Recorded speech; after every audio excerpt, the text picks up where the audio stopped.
The Joe Rogan Experience.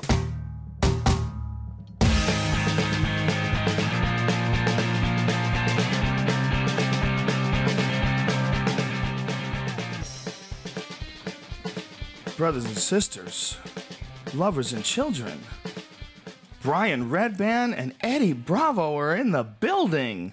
What's up? Hello. Much respect to the Korean Zombie. Eddie Bravo is wearing a Korean Zombie shirt. And what this means for you non-MMA people, there's a guy named Chan Sung Jung, they call him the Korean Zombie. That's his nickname. And this weekend on Saturday night at the UFC against Leonard Garcia, he pulled off the first twister ever in the UFC. And the significance, of course, is that Eddie Bravo, our guest today, actually invented the twister. No, I didn't invent it. Well, you invented the setup. Move. The setup. The setups, yes. The finishing move, no. That's an old wrestling move. But people used to finish people with it in wrestling? You can. But did definitely. they do it your way with the S grip on the forehead? I thought that was all like your innovation to turn into a submission. No. People were cranking. I don't know if they were cranking it exactly the way I crank it, but I'm pretty sure. Had you seen other people get submitted with it before you ever started doing it?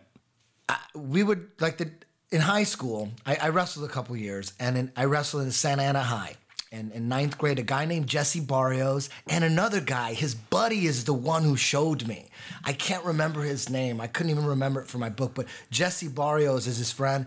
Santa Ana High School, 1985. If anybody out there is from that, there's Jesse Barrios' friend, the other leg rider on that wrestling team. Fuck, I don't know what his name is. Anyways, he showed it to me. And both of those, and in wrestling, leg riding is for weak people. And all that means is we're so weak, we need to use our legs a lot more than the big, strong dudes who are wrestling and hitting the weights and had big chests and shoulders. Those guys really didn't rely on their legs as much as the weak guys like me. I would skip weightlifting practice. I was in the back where I was hiding. I was weak even back then. I was a terrible athlete. I've never been a great athlete. So I had to rely on using my legs. And I thought, they came to me. Jesse came to me and they go, dude, you'll be perfect for this, because they knew I'd just get smashed if I try to go heads up with people. So it's a pinning move that I learned in wrestling, and I got pretty good at it. That was my shit. Even in high school, that was the thing I always tried. I got some cool ass stories that maybe one day I'll talk about them, but I have some cool wrestling stories. But anyways, I sucked at wrestling. I only had one takedown in 2 fucking years. I sucked. So I just totally relied on leg riding and using it's actually called the guillotine. It's actually not called the twister. It's called the guillotine. But when I started doing it in jiu-jitsu, Higgin Machado and Jean-Jacques Machado would just call it the twister because the guillotine already existed. There's a lot of people out there that think that I took this wrestling move and I said, I'm going to try to fool the world and change the name and say I invented it. There's thousands of people that think that. It's hilarious.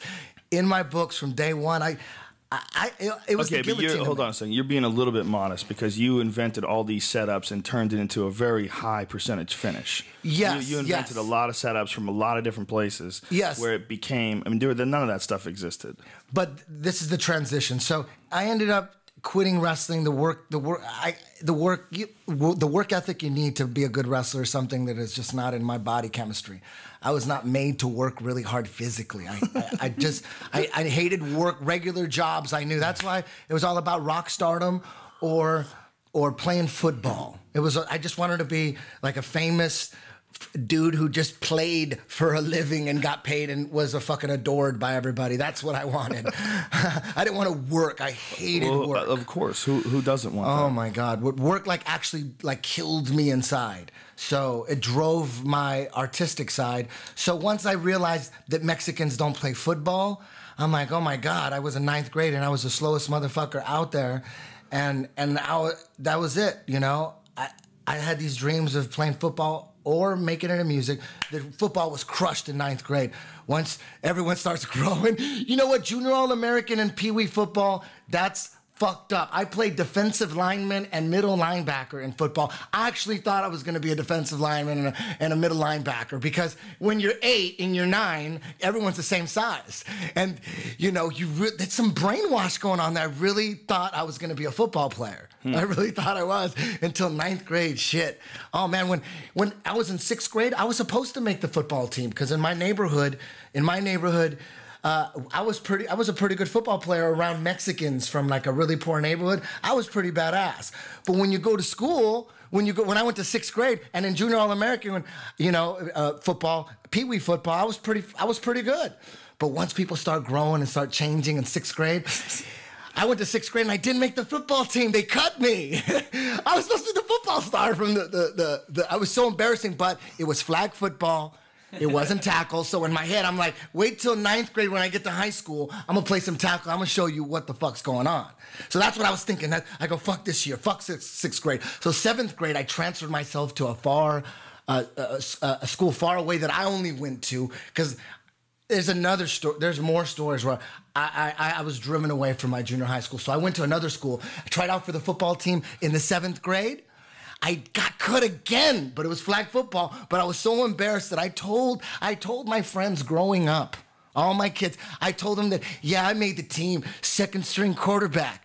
But you know what? I got in a fight, so they had to cut me, man. It sucks. That's the story I told them. I told the kids that I grew up with thought I made the team, but I got cut because I got in a fight with a dude. That's hilarious. So I kept that going. That's so funny. I was so embarrassed that I didn't make the team. I was so embarrassed. And then in the 8th grade, one of my the guys that I grew up with went to that school too. He made the team. He was awesome. I didn't make the team again. He never brought up the fact that he never asked anybody, didn't he make the team last year? That never got brought up. They never humiliated me. Maybe they were talking behind my back. Like I don't know. No one ever brought it up, but I did lie about it. And I'm coming clean with it now. I totally lied about it. Don't you think for dudes that competition like that, any kind of competition, whether it's football or wrestling or anything, is so important for kids when they're growing up? To know how hard it is if you really want to get good at something. Oh, don't yeah. you think? Yeah. You got to tell Mexicans, listen, if you're Mexican and you think you're going to be a football player, look at reality. Listen to me. Look at reality. There's one Mexican and he plays quarterback. You think you're going to be him? Get out of football. Get that shit out of your head if you're Mexican. Unless you got some tall motherfuckers in your family. There's a couple Mexicans out there, but what are the odds? Cain Velasquez could have easily made it as a football player. Maybe. You think maybe? Dude, there's a lot more than just being an athlete. Everybody's an athlete in football. You got to have some serious skills and serious magic. Yeah. He could have just been a really strong, athletic guy. Look at Matt Mitrione. Strong and athletic. Matt Mitrione's a fucking athlete. Right. He didn't... So do you think that if those guys came over to the UFC, those super athletes, those NFL dudes, do you think that that's what we're seeing with John Jones? Because that's the talk that John Jones has 2 brothers, I believe, that are playing football right now. I mean, we've seen. Yeah, it's incredible. I mean, John Jones he's a super athlete, and there's dudes that are super athletes that are in maybe other sports, and we're starting to see them in the UFC. That's like a big topic of discussion. How much of a difference does serious athleticism make? It makes a huge difference. Hell yeah. John Jones has been he's been doing mixed martial arts for only 3 years. Before that, he was a wrestler. Yeah. I mean, that's incredible. You know what? It's already happened in boxing. Just look at what happened with boxing culturally. Yeah. Look what happened. It's interesting though that football, and I guess it's just where the money is. That the high money ones like football and basketball, they get the best athletes. Yes. I mean, even though the UFC's been around now for since '93, it's not been a real accepted a mainstream thing. But for the last 5 or 6 years, right? Wouldn't you say? Yes. It's the super athletes that start jiu-jitsu early, wrestling their whole lives, and striking early. They put it together like the Ruffo brothers. Yes. It's the best athletes that start off like the Ruffo brothers.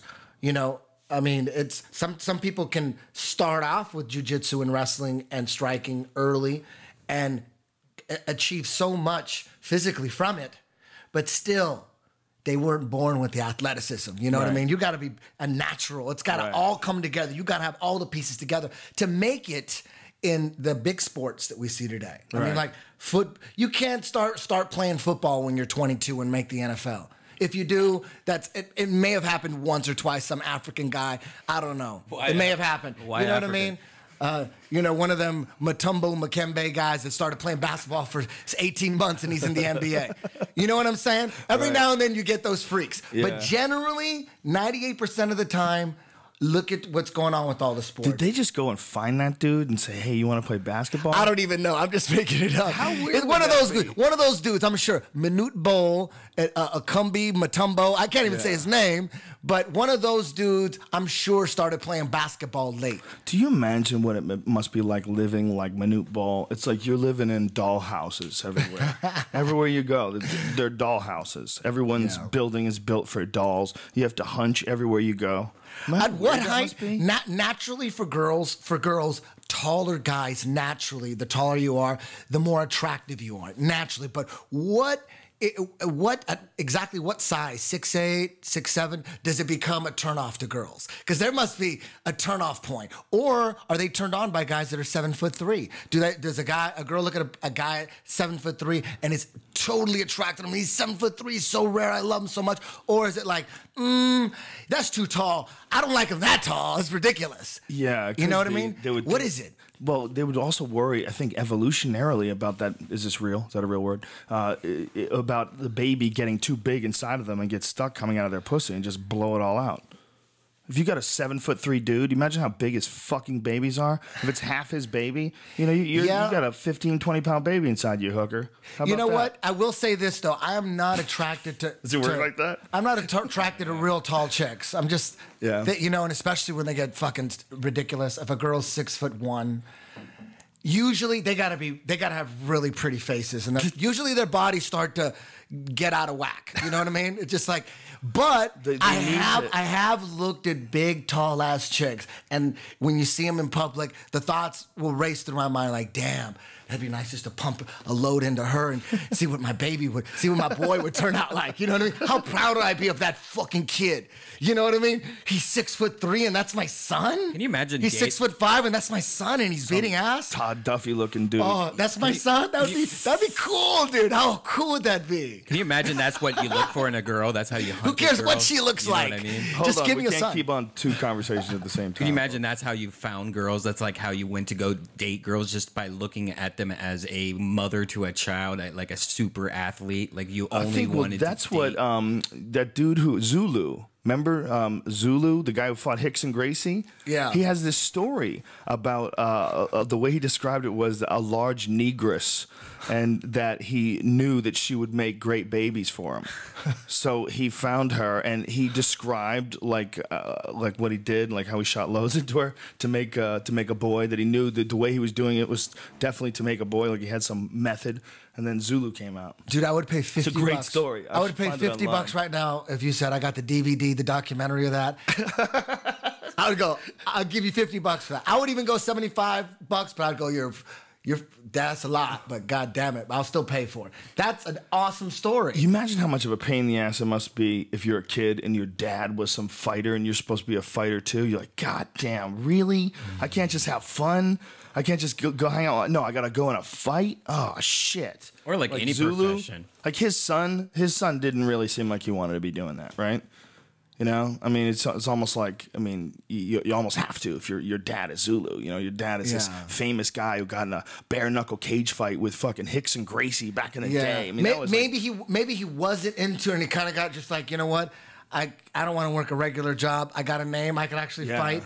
But he did do jiu-jitsu, though. He was all right at jiu-jitsu. He was like a purple belt back when he fought. So he was doing jiu-jitsu. So in a weird way, Zulu, like, jiu-jitsu beat Zulu, but Zulu's son was into jiu-jitsu. That's pretty cool, right? Yeah. Do you remember that Hickson Gracie footage? For those of you who don't know, Hickson versus Zulu was one of the very, very first, like, no rules fights. You know, that was like where they planned it out. They had a whole arena full of people in Brazil checking this out. And a young Hickson Gracie, who was like 18, I think, he was a representative of jiu-jitsu, fought this giant super athlete black dude named Zulu.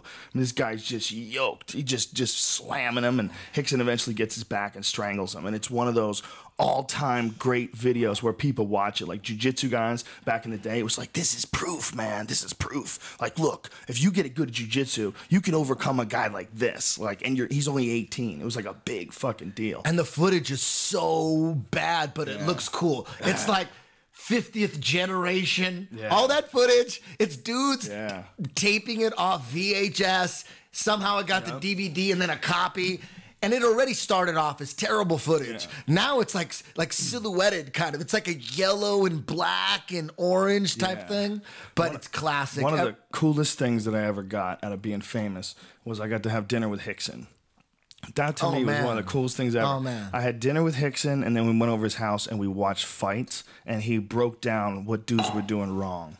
He was watching Mario Sperry fight in Coliseum, and he was just talking about space. He was talking about, I give no space. I give no space.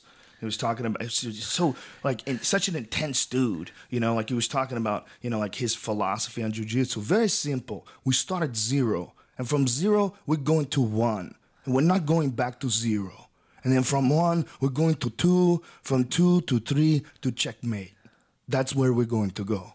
And I was like, God damn! You get the chills talking to him. You're like, I'm sitting here talking to Hickson motherfucking Gracie, and he's giving me like some intense life philosophy on how he strangles dudes. You know, he's like, he's into it, you know? We're watching all these fights and he's breaking shit down. And we watched the Funaki fight with him and Funaki.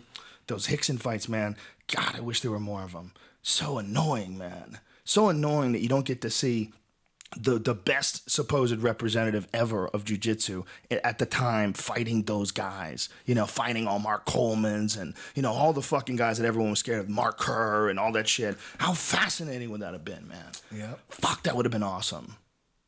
Damn. That would freak me out. It really would. It would freak me out to sit and hang out with Hickson Gracie. He's cool as fuck. That would freak me out. He's a super nice guy. His son is cool as fuck. Nobody else in jiu-jitsu that would freak me out like Hickson. You know what I mean? Marcelo Garcia, to me, Marcelo Garcia is the #1 jiu-jitsu guy that's ever lived. I think Marcelo Garcia is the #1 guy that's ever lived. You know? But Hickson is the most mystical and rock star-ish. Yeah. You know what I mean? He's like Motherfucker was in the Incredible Hulk.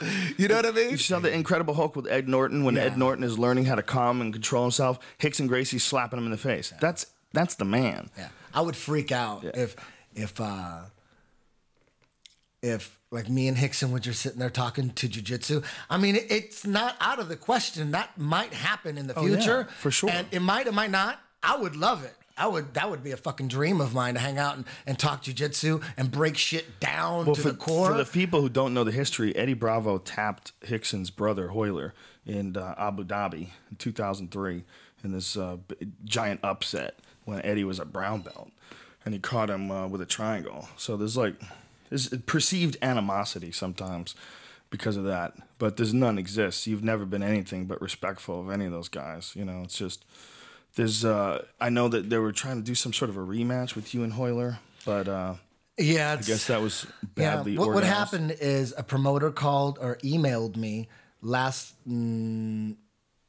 October, maybe. October or November, and it was a guy that I've done privates for. I know who he is, and he's really high up in jiu-jitsu in the Middle East in Abu Dhabi, and they were putting together a no-gi World Championship in Abu Dhabi. They never had a no-gi one. They're doing gi World Championships out there, but the no-gi ones, they wanted to have one in April. And they asked me if they wanted to have me and Hoyler as a super match. But they never contacted him? They told me, this is what happened. Then I emailed him back and I'm like, you know me, I'm down to rematch Hoyler anytime. I've always been down. I've never been the one denying it. I want one more match. I want to train